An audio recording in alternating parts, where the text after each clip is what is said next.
با اخبار مهم امروز 24 اپریل من شعله گلخوجه شما را همراهی میکنم. روز بخیر. در ابتدا سرخط مطالب برنامه. اولین پیامدهای تحریم امریکا نسبت روسیه در تاجیکستان احساس می شود. دلار کمیاب شد، قرب روبل روسی پایین آمد. 156 57 بود، حالا باشد 140 42 پایان خمیده است. این البته برای ضرر دانشجویان است، ضرر مردم است. 10 کشته و 15 زخمی. راننده ماشین در کانادا انبوی پیاده‌گردان را پخش کرد. تحقیقات درباره عامل این حمله آغاز شده است. و زندگی شکلادی یک مهاجرزن توجیک در مسکو روی آینده نادره را طعم این شیرینی در خردسالی معین کرده است. من از شکلات قصر ساختم. دوتار به اندازه یک دوتار اصلی، گل و بسیار چیزهای دیگر. یک دوست دیجی اسمش برای او دستگاه خاص برای دیجی ها فرمایش داده بود. و شروع میکنیم از آن که یک هفته به این سو دلار در تاجیکستان کمیاب شده است. برخی از تاجران سرگردان میگویند مراجعت آنها برای خریداری دلار از بانک‌های کشور بی‌نتیجه بوده است. کمچین شدن دلار در بازار ارزی تاجیکستان به افت با شدت قرب روبل روسی راست آمد. شادمان یتیم درباره تاثیر افت و خیز اثار خارجی به کار و زندگی مردم در تاجیکستان گزارش می‌دهد. چند پیش کورس روسی 156 57 بود، حالا باشد 140 42 پایان خمیده است. این البته برای ضرر دانشجویان است، ضرر مردم است. پست و بلند شدن قرب روبل روسی به تحصیل و زندگی هلال‌الدین تاثیر دارد. امروز برایش 1000 روبل روسی فرستادند و از بانک 142 سامانی گرفت. این مبلغ برای 2 هفته زندگی است. میگوید در برابر پست شدن ارزش روبل قرب دلار بالا رفته و نرخ‌ها قیمت شدند. چیزی که برنو هم در برابر هلال‌الدین از آن ضرر می‌بیند. برای اهالی باشه خیلی ضرره، برای چی که پیشتر که 1000 روی میکنه 150 سومن اگه هازی باشه 142 سومن خیلی همون 8 سومن که باشه باید جای او در پویده میکنه. در چند روز اخیر قرب روبل روسی پایین رفت ولی دلار برعکس قیمت شد. روز 23 اپریل 1000 روبل روسی در بانک ها 143 سومانی و 100 دلار 888 سومانی عوض می شد. مشکل دیگری که کارافتاده ها را ناراحت کرده است با پول ملی گرفتن مبلغ انتقال یافته است. ساکنان بعضا در بانک ها پول انتقال یافته را به خاطر آنکه با اسعار خارجی گیرند تا بلند شدن قرب آن نگه می دارند. ممکن همیشه روز دیگر کورس خیزه و زیادتر مایده. پست و بلند شدن اسعار خارجی در برابر پول ملی و ضرر دیدن ساکنان مشکل یگانه نیست. کمچین شدن دلار و روبل هم در این شب و روز ده ها کارافتاده را آواره کرده است. ساکنان میگویند در بانک ها برایشان دلار نمیدهند. کارشناسان سبب چنین شکل گرفتن بازار اسعار را به تحریم های امریکا نسبت روسیه ربط میدهند که قرب روبل به شدت پایین آمد. اقتصادشناسان میگویند دلار هم که اساساً توسط روسیه وارد بازار تاجیکستان می شود در پی به قرب شوی روبل قیمت و کمچین شده است. شادمان یتیم، آزادی دوشنبه. در ضمن در نیم سال اخیر وضع بازار ارزی تاجیکستان معتدل بود. قرب رسمی دلار که بانک ملی معین میکند از قرب بازار تقریبا فرق نداشت و نیازمندان هم در دریافت دلار مشکل نمیکشیدند. البته این مسئله چون و چراهای زیاد دارد و حالا تلاش میکنیم از عبدالله اشورов همکار و شورای اقتصادی ما به آنها پاسخ بگیریم. عبدالله سلام. عجیب است که تا حال بانک ملی در بالا رفتن قرب دلار بیشتر نقطه های صرافی را گناهکار میکرد. این بار چی؟ شهلا عین زمان در تاجیکستان یگان نقطه صرافی کار نمی کند. از این رو دیگر آنها را در بالاروی و یا کمچین شدن دلار گناهکار کردن امکان ندارد. حالا همه گونه معامله با ارز خارجی تنها در داخل اداره بانک های رسمی در تاجیکستان صورت می گیرد. اما مشکل در آن است که یک هفته این جانب بانک های تجارتی به مشتریان دلار نمی فروشند. ظاهرا آنها حاضر نیستند به مشتریان به قرب معین کرده بانک ملی یعنی 8 سومن و 87 درم به مشتریان دلار فروشند، چون قرب دلار بنابر شاهدی کاربران شبکه‌های اجتماعی در بازار سیاه تا به 9 سومن و 15 درم میرسد. اما آیا کارشناسان چی میگویند؟ چه عامل‌ها باعث بالاروی قرب دلار و کمچینی آن شده است؟ سبب نخستین البته پایین رفتن قرب روبل روسیه است، چون یکی از سرچشمه‌های مهمی درآمد دلار به تاجیکستان روبل روسیه است. بانک‌های تاجیکستان با میلیون‌ها روبل که مهاجران می‌فرستند از بانک‌های روسیه دلار می‌خرند. چون قرب روبل پایان آمد، درآمد دلار هم کم می‌شود. همچنین عامل‌های دیگر نیز هستند، از جمله قاچاق دلار به خارجه. خب در این وضعیت مقامات تاجیک هم یگان چاره می‌بیند؟ بله شعلا، این چند لحظه پیش به ما خبر رسید که با سپارش ویژه دادستانی کل تاجیکستان یک کمیسیه ویژه عبارت از دادستان‌ها تأسیس داده شد که وضع بازار ارز را نظارت خواهند کرد. همچنین طور گفته می شود این گروه مخصوص موردهای قاچاق اسعار خارجی از جمله دلار را نظارت خواهد کرد.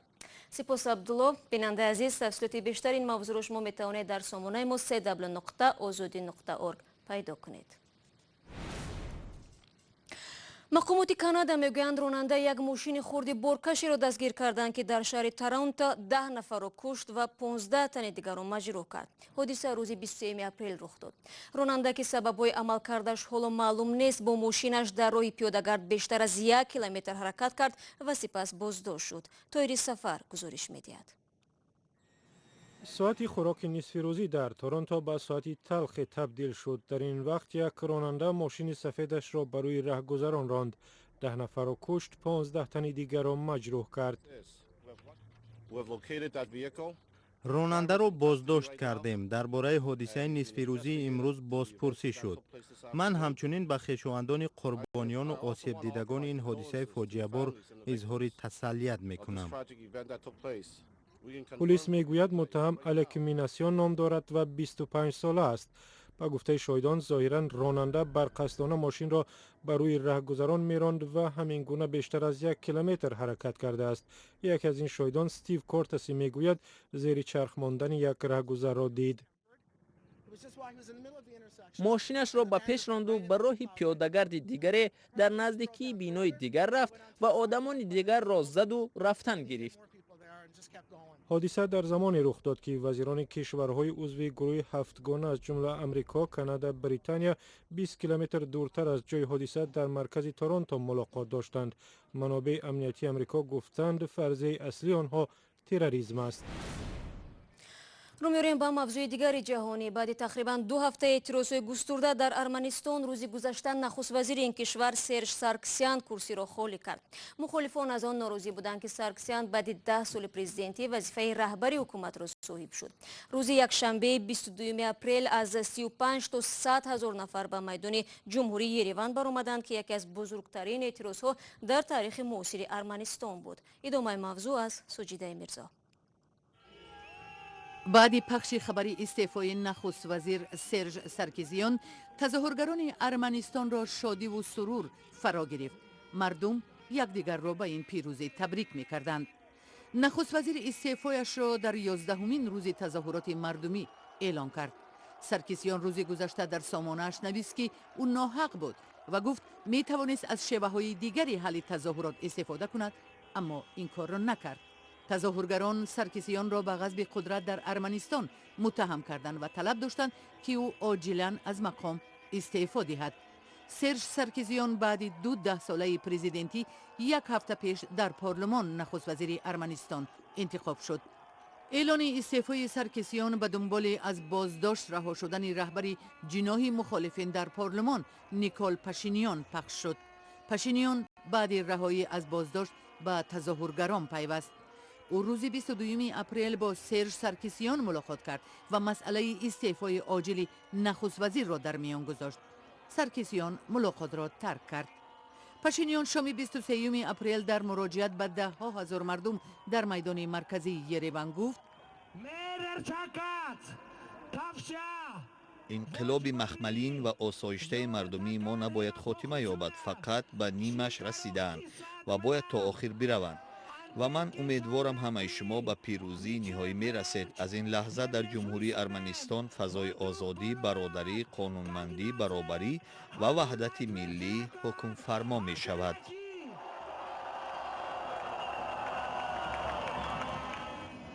قبل از سخنرانی او در میدان مرکزی یریوان هزاران نفر استعفای نخست وزیر را با بلند کردن سیگنال ماشین ها و موسیقی تجلیل کردند.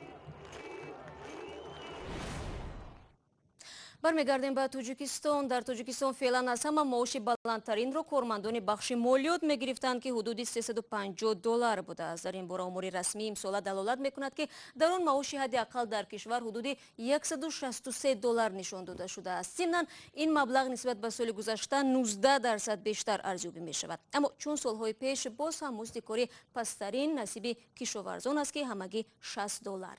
ҳамкорони мо аз настаи шивремия воқеиятҳои рӯзгори деҳқони тоҷикро дар шароити деҳот таҳлил карданд. рафиқ раҳмонов аз онҳоест ки 1 гектар замин доранд. ӯ картошкаву пиёз, турбу помидор ва бодиринг парвариш мекунад. ин деҳқон ҳосили заминашро ба бозор намебарорад, чунки барои таъмини оилаи бузургаш ба зур мерасад. 4 писару набираҳояш бо рафиқ раҳмонов якҷо зиндагӣ мекунанд. дигар маҳсулоти рӯзгорро рафиқ аз ҳисоби фурӯши 2-3 гове мехарад ки ҳар сол парвариш мекунад. помидор 3 бор шурба меши, кашкара 3 бор шурба меши. беҷорум мешам. Ина пиёз 5 бор додам. Ана 1000 шансим налик меши. Хай овод дилсасим ов меши.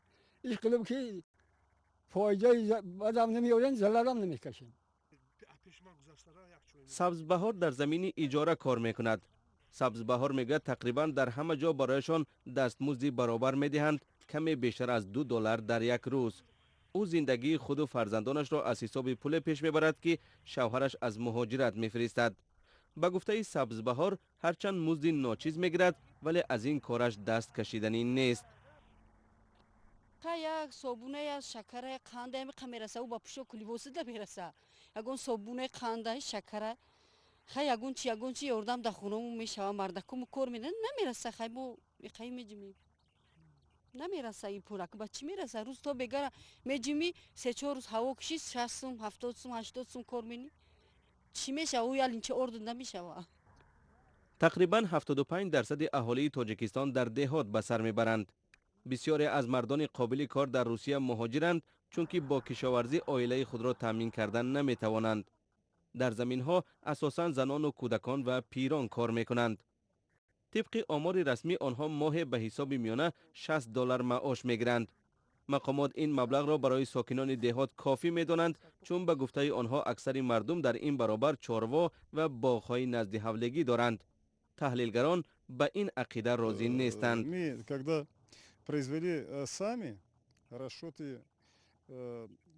чанд соли пеш вақте худи мо сабади истеъмолиро барои як нафар муайян кардем 470 сомонӣ ҳисоб шуд. аммо давлат онро 177 сомонӣ шумурд. ин фарқи калон дорад. набояд ба ин кор мақомдорон машғул шаванд, чунки онҳо қобили эътимод нестанд. худи ман умуман ба онҳо бовар надорам.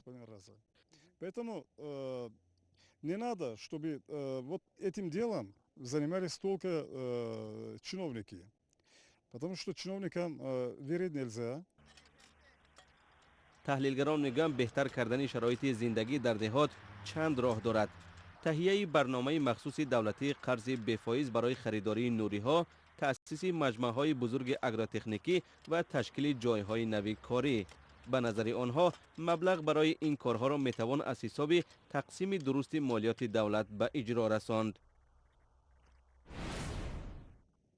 ва шаҳрдори душанбе ҳаракати микроавтобусҳо дар хатсайри 28 яке аз хатсайрҳои сермуштарӣ дар пойтахтро қатъ кард. якбора қатъ шудани ҳаракатҳои микроавтобусҳо дар ин хатсайр даҳҳо сокини пойтахтро сарсон намудааст.